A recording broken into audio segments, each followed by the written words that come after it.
Sebelum videonya viral, kelakuan aneh anak dari ibu di Tangerang Selatan diungkap keluarga. Perubahan sikap aneh sang anak disadari kakak ipar R, Nur Kabilah.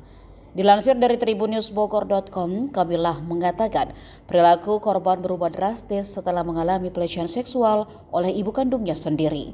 Namun saat itu ia tidak menyangka jika penyebabnya adalah karena tindakan dari sang ibu. Hal tersebut tampak saat korban bermain dengan teman-teman perempuannya. Kabilah melihat si anak sering menggosok bagian vitalnya ketika melihat cewek. Ia pun mengaku sempat heran melihat tingkah korban. Menurutnya, perubahan perilaku korban sudah mulai terlihat sejak beberapa bulan terakhir. Walau curiga, namun Kamila memutuskan untuk memendamnya.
Download Tribun X sekarang, menghadirkan lokal menjadi Indonesia.